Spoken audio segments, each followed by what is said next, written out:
내일부터 20대 대선 공식 선거운동이 시작됩니다. 민주당 이재명 후보는 국민 통합을, 국민의힘 윤석열 후보는 정권 교체를 내세운 총력전을 예고하고 있습니다.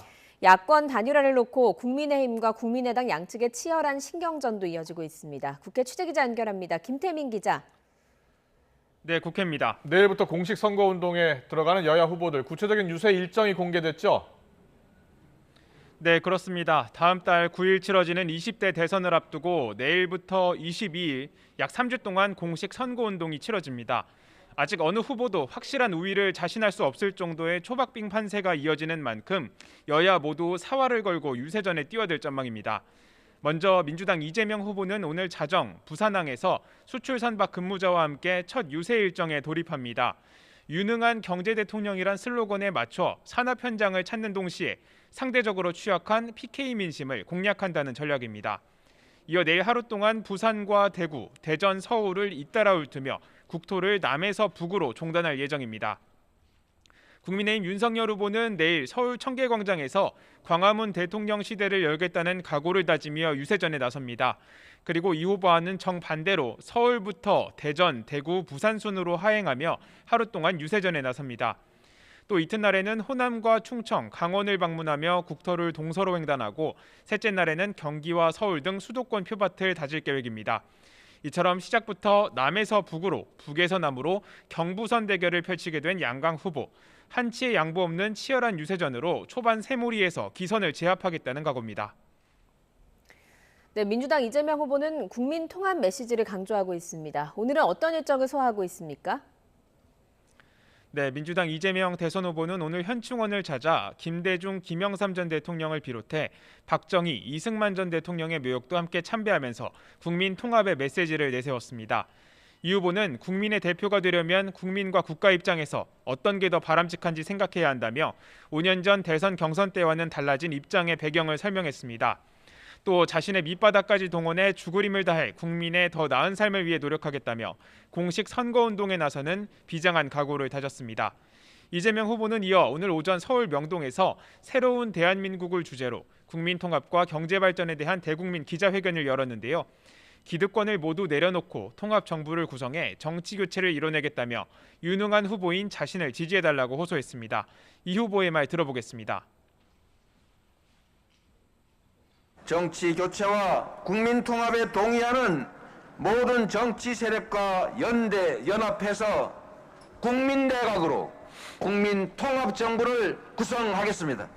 국민 통합 정부를 위해 필요하다면 이재명 정부라는 표현도 쓰지 않겠습니다.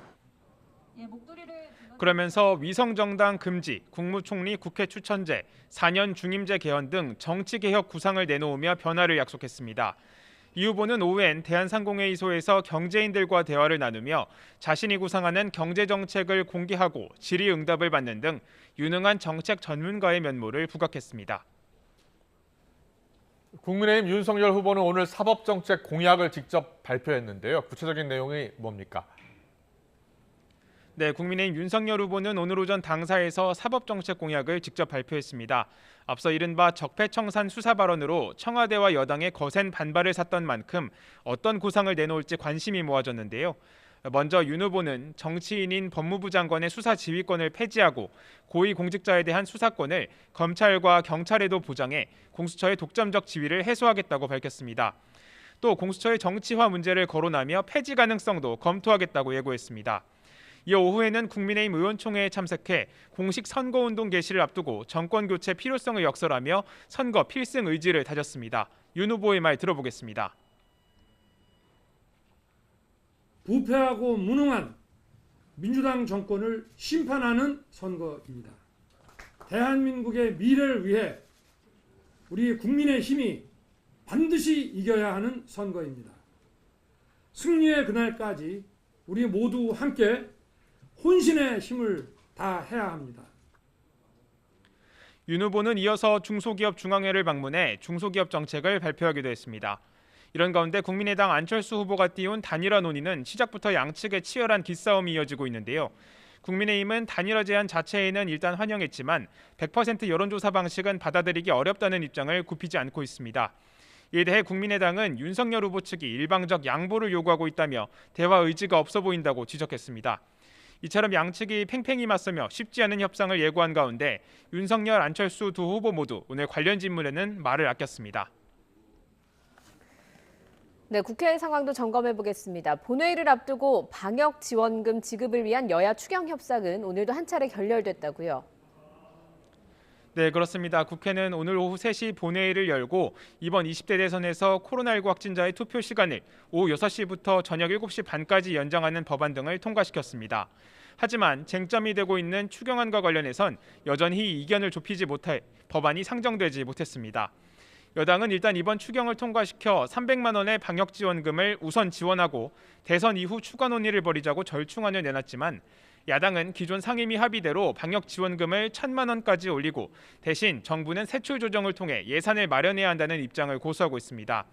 오전과 오후 박병석 국회의장 주재로 여야 원내 지도부의 두 차례 협상이 진행됐지만 여기에서도 양측의 주장은 평행선을 달리며 끝내 합의가 불발됐습니다. 박병석 의장은 본회의를 정회하면서 여야 합의와 정부 재원 조달 방법에 대한 심도 있는 논의를 부탁한다며 추가 협상을 주문했습니다. 코로나로 어려움을 겪는 소상공인들을 위한 민생 법안을 마냥 외면할 수 없는 만큼 여야의 줄다리기는 막판까지 계속 이어질 것으로 보입니다. 지금까지 국회에서 YTN 김태민입니다.